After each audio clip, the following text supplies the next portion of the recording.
जय Hind friend, direct exam YouTube channel में आप सभी प्यारे मित्रों का बहुत बहुत स्वागत है। ये क्रिया का वीडियो है आप लोग के साथ। यहाँ से क्वेश्चन आपको एग्जाम में डायरेक्ट देखने को मिलेंगे। फ्रेंड चलिए क्वेश्चन नंबर 1 को देखते हैं। अधोलिखित किस वाक्य में अकर्मक क्रिया है? तो यहाँ पे आपको 4 वाक्य ऑप्शन के रूप में दिए गए हैं और इसमें से बताना है किसमें अकर्मक क्रिया है। आप लोग जानते हैं अकर्मक क्रिया किसे कहते हैं? जिन क्रिया के प्रयोग में कर्म की आवश्यकता नहीं होती है उसे अकर्मक क्रिया कहते हैं, और जिसमें कर्म की आवश्यकता होती है उसे सकर्मक क्रिया कहते हैं। तो यहाँ पे कौन सा ऑप्शन सही हो जाएगा आप लोग बताइएगा। पहला है रामू खाना खा रहा है, दूसरा है चालक गाड़ी चला रहा है, तीसरा है श्याम हंस रहा है, चौथा है माँ स्वेटर बुनती है। तो यहाँ पे आप लोग को बताना है कौन सा ऑप्शन सही है। यहाँ पे ऑप्शन नंबर सी सही हो जाएगा, श्याम हंसता है। अब जैसे देखिए कि हंसने के लिए किसी भी कर्म की आवश्यकता नहीं, बस श्याम हंसता है तो श्याम हंसता है। अगले क्वेश्चन देखते हैं, क्वेश्चन नंबर 2।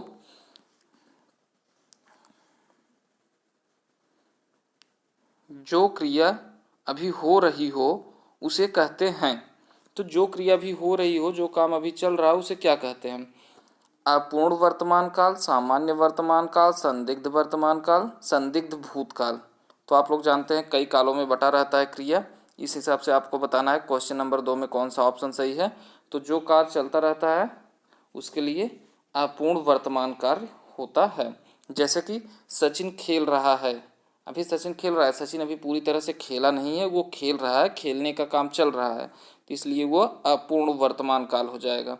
उसी तरह राकेश दौड़ रहा है, मतलब अभी दौड़ रहा है, रुका नहीं है, दौड़ने का काम राकेश लगातार कर रहा है, इसलिए अभी दौड़ने का कार्य पूरा नहीं हुआ, इसलिए वह हो जाएगा अपूर्ण वर्तमान कार्य।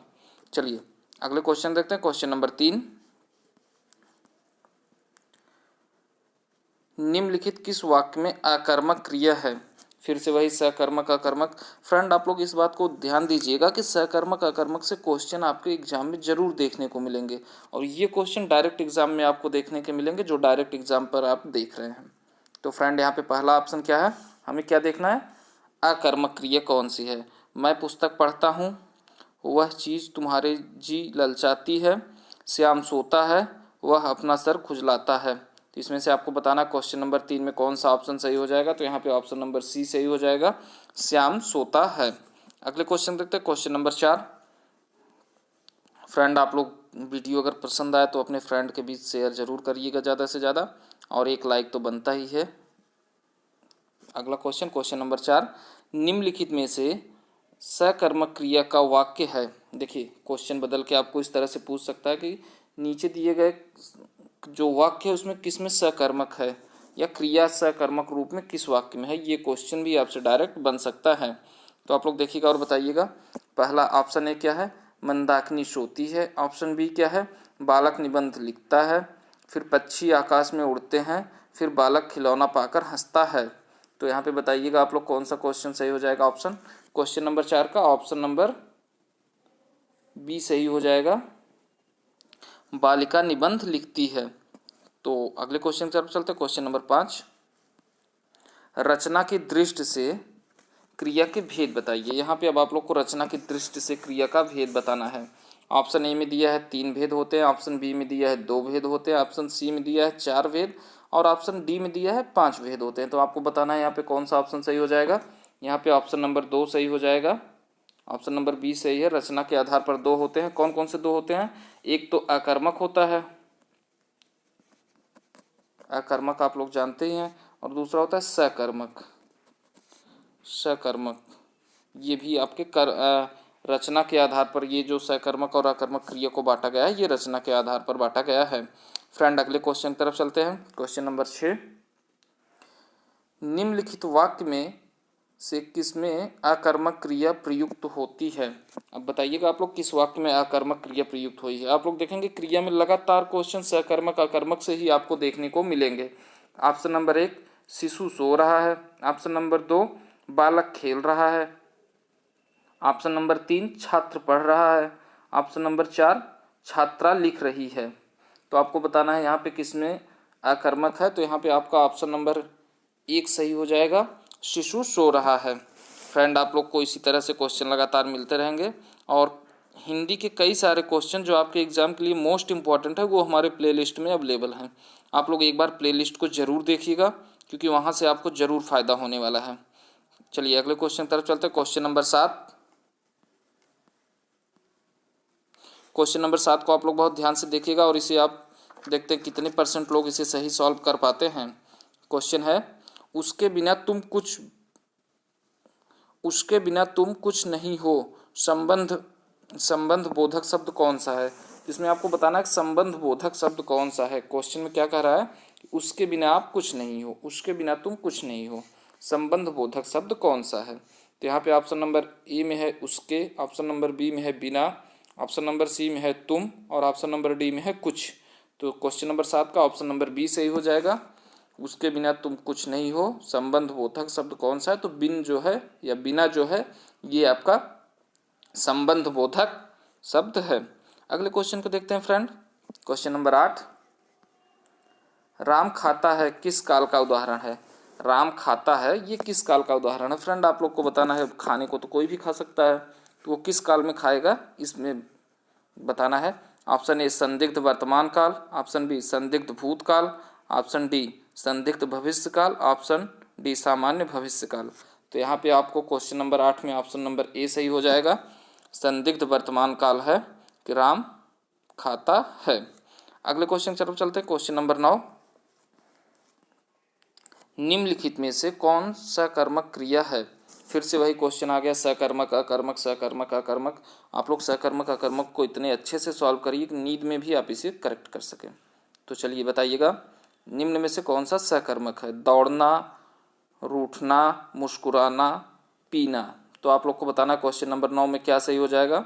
यहाँ पे जो पीना, पानी या पीना जो ऐसे है पानी, ये आपका सकर्मक क्रिया है। अगले क्वेश्चन देखते हैं। क्वेश्चन नंबर 10, निम्नलिखित में कौन अविकारी है? तो आपको बताना है कि निम्नलिखित में कौन अविकारी। आप जानते ही हैं शब्द दो प्रकार के होते हैं, एक विकारी होते हैं, एक अविकारी होते हैं। विकारी शब्द वो होते हैं जो संज्ञा, सर्वनाम या क्रिया के अनुसार अपने आप को बदल लेते हैं, उसे विकारी शब्द कहते हैं। और अविकारी शब्द वो होते हैं जो अपने आप को संज्ञा, क्रिया, विशेषण, सर्वनाम के अनुसार न बदलते हों। तो यहाँ पे आप देखिए अविकारी क्या है। ऑप्शन ए अव्यय, ऑप्शन बी संज्ञा, ऑप्शन सी विशेषण, ऑप्शन डी सर्वनाम। तो यहाँ पे आप लोग का क्वेश्चन नंबर 10 में ऑप्शन नंबर ए सही हो जाएगा। अव्यय आपका अविकारी शब्द है। अगले क्वेश्चन देखते हैं। Question number 11। क्वेश्चन नंबर 11 को आप लोग ध्यान से सॉल्व करिएगा, मोस्ट इंपॉर्टेंट क्वेश्चन है। वह थोड़ा बीमार है, इस वाक्य में थोड़ा में कौन सा क्रिया विशेषण है?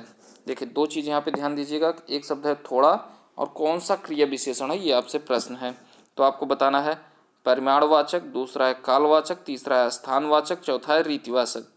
तो हमारे हिसाब से यह क्वेश्चन नंबर 11 का ऑप्शन ए सही हो जाएगा। बहुत सारे लोगों को पता भी चल गया होगा कि ये थोड़ा, बहुत, ये सब परिमाणवाचक में आते हैं। अगले क्वेश्चन देखते हैं। क्वेश्चन नंबर 12, निम्नलिखित वाक्य में प्रेरणार्थक क्रिया का प्रयोग किसमें हुआ है?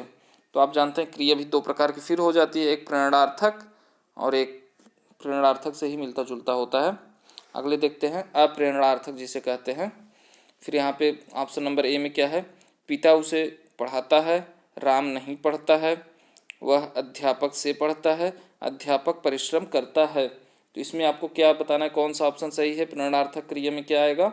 राम नहीं पढ़ता है, ये आपका प्रेरणार्थक क्रिया में आएगा। चलिए अगले क्वेश्चन की तरफ चलते हैं। क्वेश्चन नंबर 13, मुख्य क्रिया के अर्थ को स्पष्ट करने वाली क्रिया होती हैं। तो यहाँ पे आपको वो बताना है जो मुख्य क्रिया को स्पष्ट करे कि ये कौन सी कैसी क्रिया है, उसको आप कौन सा शब्द स्पष्ट करेगा? सहायक क्रिया, प्रेरणार्थक क्रिया, नामबोधक क्रिया, नाम धातु क्रिया। आपको बताना है इसमें से कौन सा ऑप्शन सही है। क्वेश्चन नंबर 13 का ऑप्शन नंबर ए सही हो जाता है। क्वेश्चन नंबर 13 में ऑप्शन नंबर ए सही हो जाता है। सहायक क्रिया ही डिसाइड करती है कि क्रिया किस रूप में है, मुख्य क्रिया किस रूप में है। अगले क्वेश्चन देखते हैं। क्वेश्चन नंबर 14, निम्नलिखित में से किस वाक्य में अकर्मक क्रिया है? फिर से वही सकर्मक अकर्मक क्रिया आपके सामने आ गई हैं। निम्नलिखित वाक्य में बताना है आपको अकर्मक क्रिया किसमें है। पानी बरसता है, नहीं पानी बरस रहा है, मैं गेहूँ पिसवाता हूँ, श्याम निबंध लिखता है, राम मोहन को रुला रहा है। तो बताना है आपको इसमें से कौन सा ऑप्शन सही हो जाएगा। इसमें ऑप्शन नंबर ए सही हो जाएगा, पानी बरस रहा है। फ्रेंड, क्वेश्चन नंबर 14 हो गया। क्वेश्चन नंबर 15 की तरफ चलते हैं। राम ने खाना खाया होगा में खाया होगा किस क्रिया का उदाहरण है। आप देख रहे हैं कि एक वाक्य दे दिया गया है, राम ने खाना खाया होगा, और उसमें एक शब्द विशेष को आपसे पूछा जा रहा है कि खाया होगा किस क्रिया का उदाहरण है। आपको यही बताना है। ऑप्शन नंबर 1 अपूर्ण भूत, ऑप्शन नंबर बी संदिग्ध भूतकाल, हेतु हेतु मद भूत, और ऑप्शन नंबर डी आसन्न भूत। चारों ऑप्शन भूत से ही संबंधित है। आप लोग ध्यान से इसका आंसर करिएगा। यहाँ पे ऑप्शन नंबर बी सही हो जाएगा।